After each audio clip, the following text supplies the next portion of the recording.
جن کو بچپن میں اپنے خیالات اور محسوسات کو بیان کرنا نہیں سکھایا گیا ہوتا۔ محسوسات کو بیان کرنا کیسے سکھایا جاتا ہے؟ جب بچہ کچھ کہے تو اس کو سن لیا جائے، اس پہ غصہ نہ کیا جائے، اس کی حوصلہ افزائی کی جائے۔ جہاں ایسا نہیں ہوتا اور بچے کو بات بات پہ ڈانٹ دیا جائے، وہاں بچے کو یہ لگتا ہے کہ مجھے کوئی انڈرسٹینڈ ہی نہیں کر سکتا۔ یا تو اس کی شخصیت بالکل دب جاتی ہے یا وہ بہت مہارت سے جھوٹ بولنا سیکھ لیتا ہے۔ ایسے بچے بڑے ہو کے پیپل پلیزر بن جاتے ہیں۔ میں اگر آج اپنے پیپل پلیزر بننے کی جڑ کو بیٹھ کے سوچوں تو مجھے اپنے اسلامک اسکول کے چند ٹیچرز یاد آتے ہیں جو اتنے تنقیدی اور اتنے مایوس ذہن کے مالک تھے کہ بس وہ بچوں کی ہر بات پہ نہ کر دیا کرتے تھے۔ اگر آپ کا کوئی بڑا بہن بھائی، والدین یا کوئی استاد آپ پہ بیجا تنقید کرتا ہے تو آپ کو اپنے آپ کو بیان کرنے کا اعتماد نہیں ملتا۔ پھر آپ اپنے حق کے لیے آواز اٹھاتے ہوئے یا تو رونے لگ جاتے ہیں یا غصے سے چیخنے لگ جاتے ہیں۔ آپ کی بے عزتی کرنے کی ایک اور شکل آپ سے جھوٹ بولنا ہے۔ جھوٹ اتنی بری لعنت ہے جو جب کسی رشتے میں آئے اس کی برکت لے جاتی ہے۔ آپ سے سچ نہ بولنا آپ کی توہین ہے۔ ایسے میں آپ کو بھی سوچنا چاہیے کہ کہیں آپ نے کسی انسان کے لیے خود سے سچ بولنا مشکل تو نہیں کر رکھا۔ کہیں آپ کا اپنا رویہ اتنا ٹاکسک تو نہیں ہے کہ لوگ آپ کو دل کی بات بتانے سے کترا جاتے ہیں۔ آپ کی حدود کو عبور کرنا بے ادبی کی سب سے بڑی شکل ہے اور بنیادی طور پہ یہیں سے ساری بے ادبی جنم لیتی ہے۔ حدود کو ہم اگلے باب میں تفصیل سے پڑھیں گے۔ میں ہر وقت حدود کا ذکر کرتی ہوں، یہ آخر ہے کیا، یہ آگے پڑھیں گے۔ فی الحال ہم یہ پڑھنے جا رہے ہیں کہ آپ کو اپنی سیلف ریسپیکٹ کیسے اٹھانی ہے۔ جب آپ کی سیلف اسٹیم اونچی ہوتی ہے تو سیلف ریسپیکٹ خود بخود اونچی ہو جاتی ہے، اور سیلف اسٹیم یعنی اپنی ذات کی قدر و اہمیت بلند کی جاتی ہے خود سے محبت کر کے، اپنا خیال رکھ کے، خود کو معاف کر کے اور اپنی ذات کو سب سے مقدم رکھ کے۔ جب یہ عادتیں آپ اپنے اندر ڈال لیتے ہیں تو آپ کی عزت نفس خود بخود اونچی ہو جاتی ہے۔ عزت نفس وہ عزت ہے جو آپ اپنے عمل کے ذریعے دوسروں سے ڈیمانڈ کرتے ہیں۔ عزت الفاظ سے نہیں مانگی جاتی، حدود کے قائم کرنے سے مانگی جاتی ہے۔ اس کا ایک سادہ سا فارمولا ہے۔ عزت نفس کے معاملے میں آپ کے لیے سب برابر ہونے چاہیے، کسی کو استثناء نہیں حاصل۔ ہمارے بہت سے مسئلے شروع تب ہوتے ہیں جب ہم کچھ لوگوں کو رعایت دے دیتے ہیں۔ ایک شخص جو آپ کو پسند ہے وہ آپ کے میسج کا جواب بھلے نہ دے، اس کے لیے آپ اپنی عزت نفس پہ پیر رکھ کے اس کو بار بار میسج کرتے رہیں گے؟ نہیں، عزت نفس سب کے لیے ایک ہونی چاہیے۔ جب بھی جہاں بھی آپ نے کسی کو اس میں رعایت دی وہاں وہ آپ کی حدود عبور کرے گا اور آخر میں نقصان آپ کا ہی ہوگا۔ اپنی عزت نفس اوپر اٹھانے کے لیے کیا کرنا چاہیے؟ سب سے پہلے بار بار لوگوں کو سوری کہنا چھوڑنا ہوگا۔ سوری کا لفظ صرف تب آپ نے منہ سے نکالنا ہے جب آپ کو اپنے کسی عمل پہ بے حد شرمندگی ہو۔ سوری میں دیر سے پہنچا، اس کے کہنے کے بجائے آپ کا شکریہ کہ آپ نے اتنی دیر تک میرا انتظار کیا، یہ کہنا شروع کریں۔ سوری کو تھینک یو سے بدلنا سیکھیں۔ عزت نفس کو اوپر اٹھانے کے لیے مزید کیا کرنا ہے؟ اپنا ویلیو سسٹم بنانا ہے۔ وہ ویلیو سسٹم آپ کو ڈیفائن کرے گا۔ میری بڑی بہن کی زندگی کا ایک اصول ہے کہ وہ کسی کی غیبت نہیں کرتی۔ آپ اس لڑکی کے سامنے کسی کی برائی کر ہی نہیں سکتے۔ وہ کال چھوڑ کے چلی جاتی ہے یا وہ بات چینج کر دیتی ہے، یہاں تک کہ یہ ویلیوز اس کی پہچان بن گئی ہے۔ اب سب کو معلوم ہے کہ حفصہ سامنے بیٹھی ہے تو آپ کسی دوسرے انسان کی برائی کر ہی نہیں سکتے، کوئی اس کی حدود کو عبور کرنے کی کوشش نہیں کرتا۔ اسی طرح آپ کی کچھ ویلیوز ہونی چاہیے، جیسے آپ کے بارے میں سب کو یہ معلوم ہونا چاہیے کہ یہ لڑکی جھوٹ نہیں بولے گی، یہ لڑکی غلط بات پہ خاموش نہیں رہے گی۔ ایک اور چیز جو عزت پانے کے لیے بہت اہم ہے وہ ہے اپنے وعدوں کی پاسداری۔ آپ نے جب کمٹمنٹ کی ہے تو اسے پورا کریں۔ اس کا یہ مطلب نہیں ہے کہ آپ لوگوں کے ناراض ہونے کے خوف سے اپنے قول پورا کریں، بلکہ اس کا یہ مطلب ہے کہ آپ اپنے قول کی عزت کریں اور کسی کو اپنی زبان تب دیں جب پوری کر سکیں۔ خام کا اور کمٹ نہ کریں، اس سے آپ کا اعتبار چلا جاتا ہے۔ قرآن میں اللہ تعالیٰ فرماتا ہے کہ جو چاہتا ہے عزت تو وہ جان لے کہ ساری عزت اللہ کے لیے ہی ہے۔ اس آیت سے میں یہ سبق لیتی ہوں کہ انسان جب اللہ کے اصولوں پہ چلتا ہے اور ہر کام اللہ تعالیٰ کی رضا کو ذہن میں رکھ کے کرتا ہے تو اس کو عزت ملتی ہے۔ سچ اللہ کو پسند ہے، غیبت نہ کرنا اللہ کو پسند ہے، وعدے پورے کرنا اللہ کو پسند ہے۔ عزت کا راستہ اللہ کے پاس سے ہی نکلتا ہے۔ لوگوں کے خلاف اور محبت کے چکر میں جو لوگ اپنی عزت پہ سمجھوتا کر لیتے ہیں ان کا مقام اور قدر خود بخود کم ہو جاتی ہے۔ میری ایک ٹیچر کہا کرتی تھی کہ جب بھی آپ کو کسی چیز سے نفع حاصل کرنا ہو تو اس کی عزت کرنا شروع کر دیں۔ استاد سے علم سیکھنا ہے تو اس کی عزت کریں، قرآن سے نفع اٹھانا ہے تو قرآن کو عزت سے رکھیں، تعلیم میں بہتر ہونا ہے تو اپنی کتابوں، قلم، کاغذ کو عزت دیں، اپنے لکھنے پڑھنے کی جگہ کو عزت دیں، نماز کے مصلی کو عزت دیں، اللہ تعالیٰ کی یاد دلانے والی چیزیں، شاعر اللہ کا احترام کریں، اذان پہ ادب سے خاموش ہو جائیں۔ یہ چھوٹی چھوٹی باتیں بڑی بڑی کامیابیوں کا موجب بنتی ہیں۔ عزت نفس جو چیزیں گھٹاتی ہیں ان میں سے ایک ہم سب کی بری عادت ہے، لوگوں کے پیٹھ پیچھے ان کی برائی کرنا۔ آپ جب بھی اپنے منہ سے کسی دوسرے انسان کے بارے میں منفی بات نکالتے ہیں آپ کو معلوم نہیں ہوتا کہ آپ کیسے لگ رہے ہیں۔ آپ کا امیج ایک دم سامنے والے کی نظر میں گھٹ جاتا ہے، چاہے سامنے والا خود بھی لاکھوں لوگوں کی برائی کرتا ہو۔ سوچیں پھر اللہ کی نظر میں کتنا امیج گھٹتا ہوگا۔ یہ سطور لکھتے وقت میں چاہتی ہوں کہ آپ بھی میرے ساتھ خود سے اس بات کا عہد کریں کہ آج کے بعد ہم نے کسی کی برائی نہیں کرنی۔ ایک ایک دن کا ٹارگیٹ رکھیں، آج کا دن کسی کے خلاف نہیں بولنا۔ پورا دن گزر جائے گا اور یقین کریں آپ زندہ رہیں گے اور بہتر ہوں گے۔ اس کا کلیہ یہ ہے کہ جب بھی کسی کے بارے میں بات کریں یہ تصور کریں کہ وہ شخص آپ کے سامنے بیٹھا سن رہا ہے۔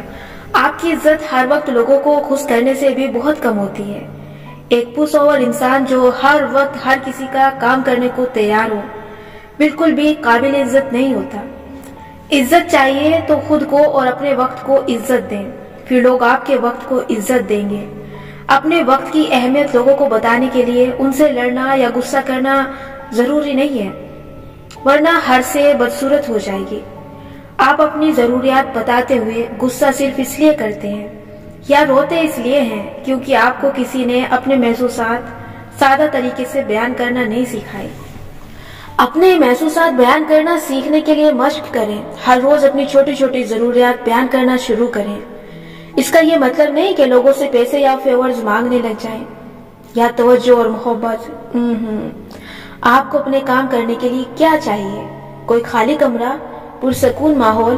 اپنے بہن بھائیوں کو بتائیں کہ جب آپ یہاں پڑھ رہے ہوں تو وہ کائنڈلی ادھر نہ آئیں یا شور نہ کریں۔ آپ جب اپنی چھوٹی چھوٹی ضروریات کہنا شروع کریں گے تبھی آپ اپنی بڑی ضروریات جذباتی ہوئے بغیر کہہ سکیں گے۔ اپنی عزت بڑھانے کا ایک اور طریقہ ہے عاجزی۔ عاجزی کیا ہے؟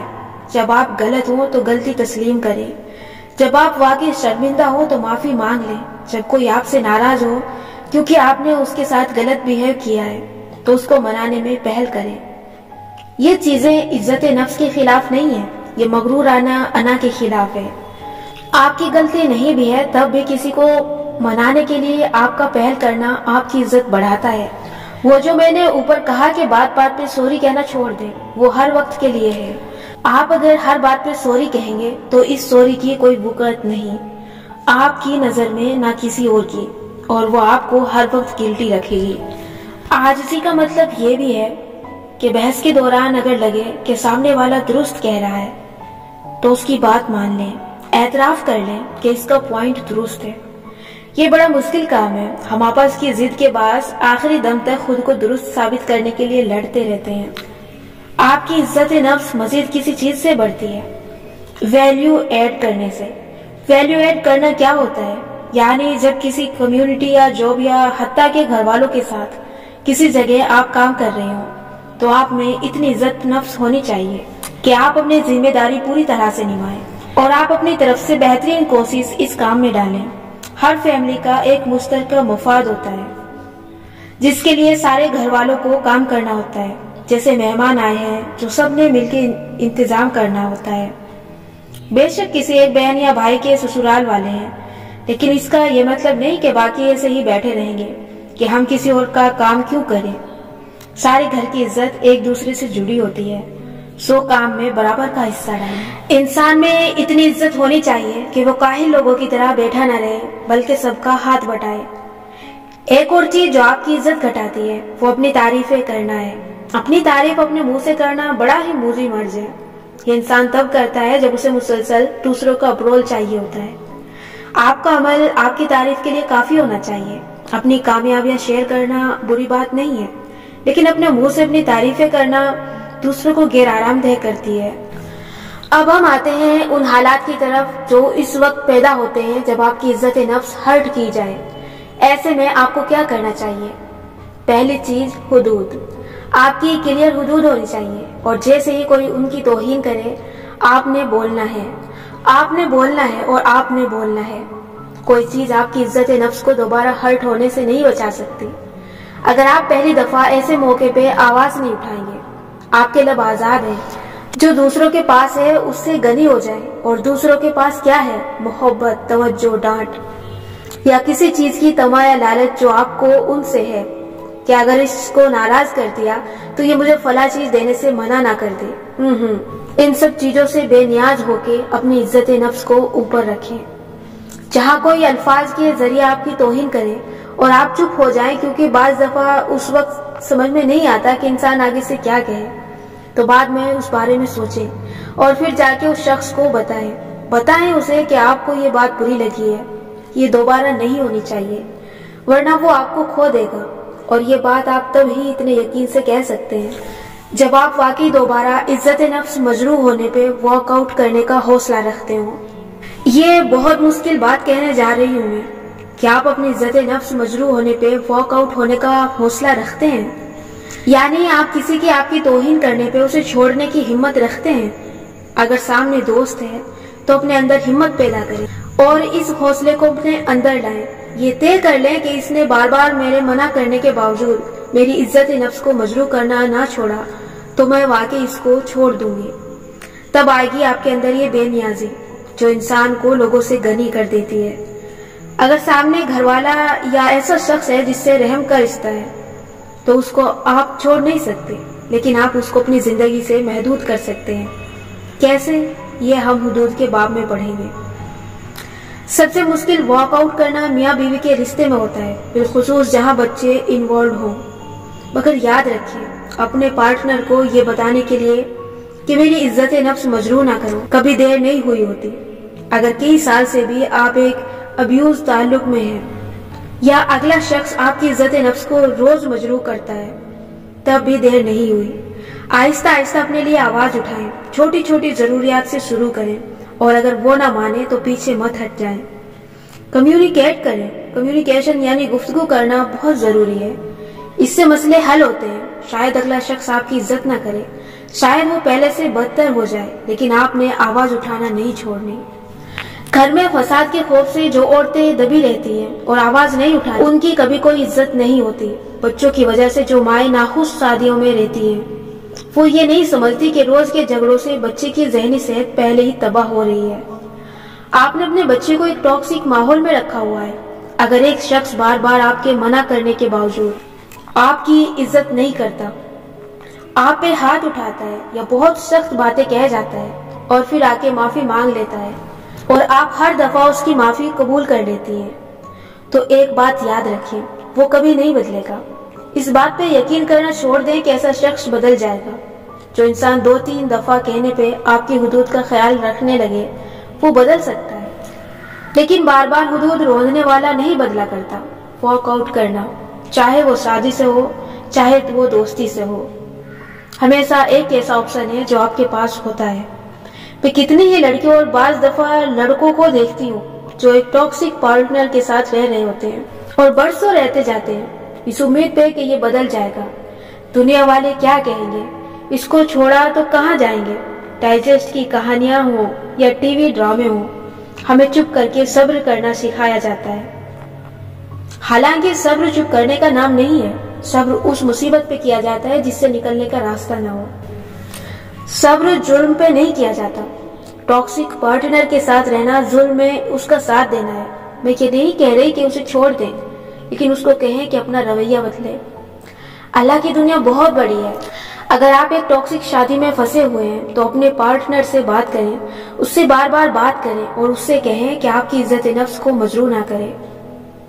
بھلے آپ کو دنیا بھر کی آسائشات نہ دے، لیکن عزت کرے، زبان درست رکھے، ہاتھ نہ اٹھائے، اور اگر وہ نہیں مانتا اور ہر دفعہ آپ اسے معاف کر دیتے ہیں تو آپ ظالم کے ساتھ مظلوم بنے ہوئے ہیں، اور اللہ تعالیٰ کے نزدیک ظالم اور مظلوم دونوں گناہگار ہیں، کیونکہ مظلوم اپنے لیے آواز نہیں اٹھاتا۔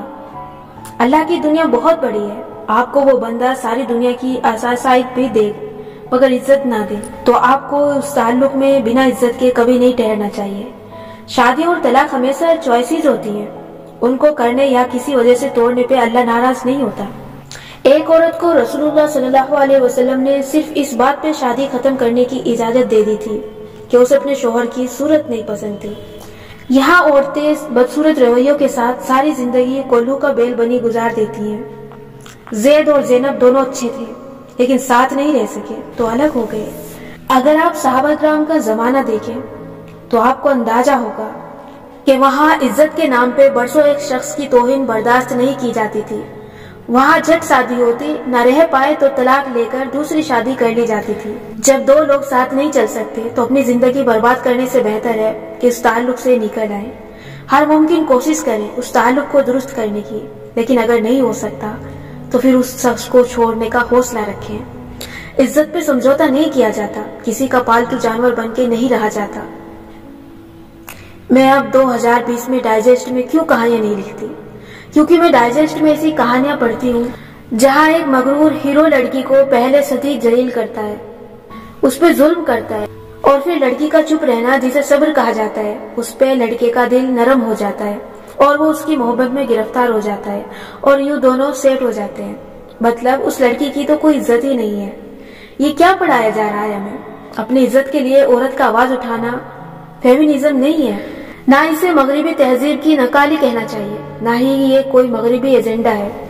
عورت کو اپنے شوہر کے رویے کے خلاف شکایت کرنا یا اپنے خاندان کو انوالو کرنا یا اس سے خلا مانگنا، یہ سب حقوق اسلام نے عورت کو دیے ہیں۔ یہ رسول اللہ صلی اللہ علیہ وسلم کے معاشرے میں عورت کے حقوق تھے۔ خاندان کی عزت کے نام پہ اس کو ہندو معاشرے میں تباہ کیا گیا ہے، ورنہ آج اگر ہم 1400 سال پہلے کے عرب معاشرے میں ہوتے تو طلاق لینا اور دوسری چوتھی شادی کرنا بہت آسان ہوتا۔ خاندان کی عزت آپ کی ذات کی عزت سے بڑھ کے نہیں ہوتی۔ ہر وقت ایک ہی بات کہی جاتی ہے کہ طلاق اللہ کے نزدیک ناپسندیدہ کام ہے، مگر یاد رکھیے اس کام کو ناپسند کرنے کے باوجود اس کو اللہ نے حلال بنایا ہے۔ گھر ٹوٹنا بہت تکلیف دہ عمل ہے، لیکن اس کا کوئی گناہ نہیں ہے۔ اللہ تعالیٰ سورہ نساء میں فرماتا ہے، اور اگر وہ ایک دوسرے سے جدا ہو جائیں تو اللہ ہر ایک کو اپنی کشائش سے غنی کر دے گا، اور اللہ کشائش والا حکمت والا ہے۔ اگر آپ کا پارٹنر آپ کی عزت نہیں کرتا تو اس کا یہ مطلب نہیں ہے کہ آپ اس کو چھوڑ دیں۔ اس طرح تو آپ ساری عمر لوگوں کو چھوڑتے رہیں گے۔ آپ یہ جاننے کی کوشش کریں کہ وہ میری عزت کیوں نہیں کرتا۔ مسئلہ اس کے اندر ہے یا میرے اندر ہے؟ کیا میں نے پہلے دن سے اپنی عزت کروائی ہے؟ اور اس مسئلے کو جان کے اس کو فکس کریں۔ اس لیے اگر آپ شادی کے رشتے میں بندھنے جا رہے ہیں یا بندھ چکے ہیں تو یاد رکھیں، عزت جس رشتے میں نہ ہو وہ رشتہ آپ کو کبھی سکون نہیں دے گا۔ آپ نے پہلے دن سے اپنی عزت کروانی ہے۔ اگر آپ پہلے دن سے ہی اپنی عزت پہ سمجھوتا نہ کریں تو یہ مسائل شروع میں ہی ختم ہو جاتے ہیں۔ مسئلہ وہاں بڑھتا ہے جہاں آپ ہمیشہ سہ جاتے ہیں، ہمیشہ معاف کر دیتے ہیں۔ اس لیے ابھی سے اپنا ویلیو سسٹم مضبوط کریں اور حدود ڈیفائن کریں۔ کسی بھی تعلق میں، بھلے وہ کولیگز کا ہو یا دوستوں کا، اگر آپ کی عزت نفس مجروح ہو رہی ہے تو آپ نے فوراً آواز اٹھانی ہے، اور آپ نے سامنے والے شخص کو یہ سمجھانا ہے کہ اگر میری عزت نفس دوبارہ مجروح کی گئی تو میں اس تعلق کو چھوڑ دینے کا حوصلہ رکھتی ہوں۔ اور یہ بات آپ ٹھوس طریقے سے تب ہی کہہ سکتے ہیں جب آپ کے اندر واقعی یہ حوصلہ ہو۔ آپ نے کسی کو عزت نفس مجروح کرنے پہ صرف ایک دفعہ معاف کر کے وارن کرنا ہے، دوسری دفعہ نہیں۔ اس اصول کو اپنے دل پہ لکھ لیں۔ آخر میں وہی بات، ساری عزت اللہ کے لیے ہی ہے۔ عزت تب ملے گی جب اللہ تعالیٰ کی بات کو سب سے اوپر رکھا جائے گا۔ عزت تب قائم رہے گی جب ظلم کے خلاف آواز اٹھائی جائے گی۔ عزت تب حاصل ہوگی جب آپ ہر اس چیز سے بے نیاز ہو جائیں گے جو لوگوں کے پاس ہے۔ اللہ عزت اسی کو دیتا ہے جس کو وہ چاہتا ہے۔ عزت کمائی جاتی ہے اپنے عمل سے، اپنی حدود سے، اپنے ویلیو سسٹم سے۔ کسی کی محبت اور خوف کو آپ کی عزت سے بڑا نہیں ہونا چاہیے۔ اللہ تعالیٰ کی رضا کا سوچا کریں، کیونکہ اللہ تعالیٰ ہر اس چیز سے بڑا ہے جس سے ہم ڈرتے ہیں یا جس سے ہم محبت کرتے ہیں۔ آج کی مشق، اپنی عزت نفس کو مزید مضبوط بنانے کے لیے مندرجہ ذیل ٹپس پہ عمل کریں۔ نمبر 1، اپنے آپ سے اچھی باتیں کہیں۔ جب کوئی اچھا کام کریں تو اپنے الفاظ میں خود کو سراہیں۔ نمبر 2، اپنا موازنہ دوسروں سے کرنا ترک کر دیں۔ آپ اس دنیا میں ایک ہی ہیں، اللہ تعالیٰ نے آپ کو اسی طرح بنایا ہے۔ نمبر 3، زیادہ سے زیادہ مسکرانے کی کوشش کریں۔